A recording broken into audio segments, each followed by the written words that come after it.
Pernah kepikiran nggak, kenapa ya ada orang yang kayaknya gampang banget jadi kaya, sementara yang lain susah payah? Ternyata ini bukan soal keberuntungan atau kecerdasan loh, tapi soal pola pikir tersembunyi yang akan kita bongkar sama-sama hari ini.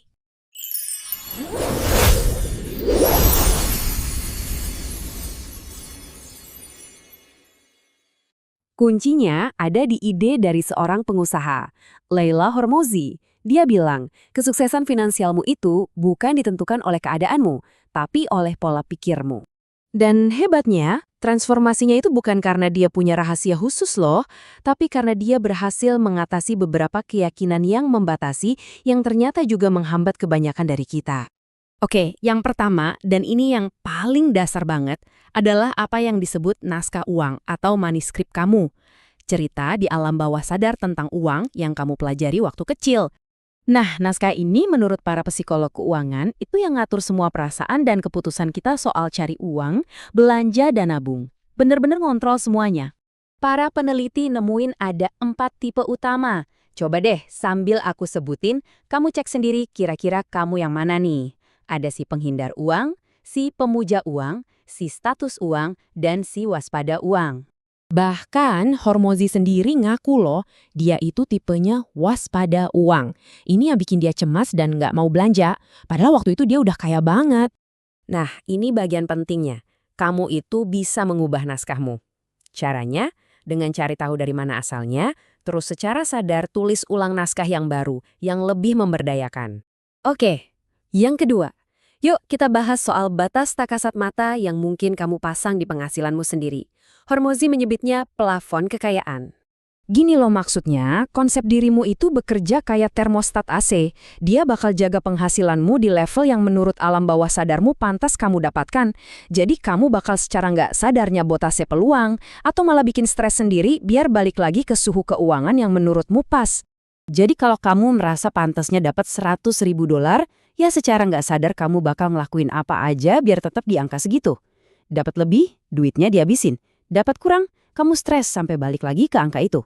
Terus gimana cara ngatasinnya? Kamu perlu secara sadar mendefinisikan ulang identitas finansialmu. Jadikan identitas baru itu sebagai panduan sebelum mengambil keputusan apapun soal uang. Keyakinan nomor 3.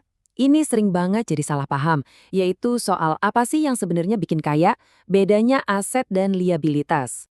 Ini persis seperti yang dibilang Robert Kiyosaki, penulis Rich Dad Poor Dad.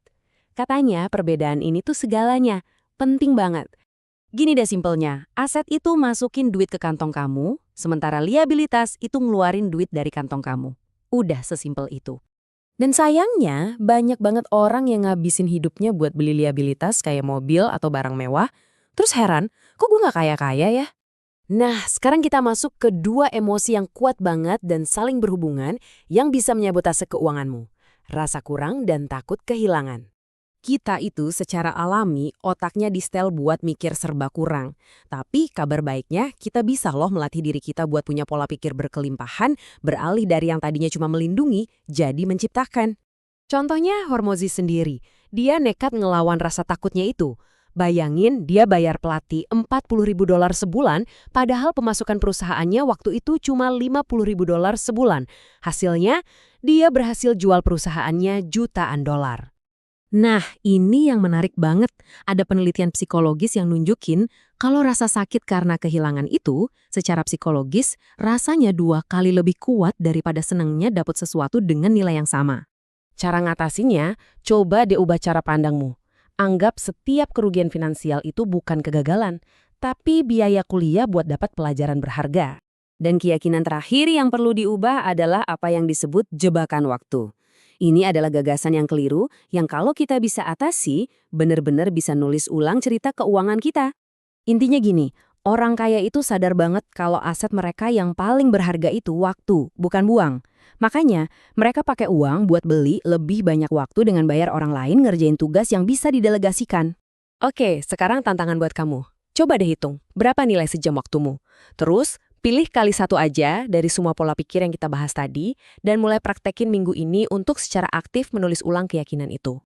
Karena pada akhirnya pola pikirmu selama ini yang nulis cerita keuanganmu sampai sekarang. Pertanyaannya adalah, bab selanjutnya mau cerita tentang apa?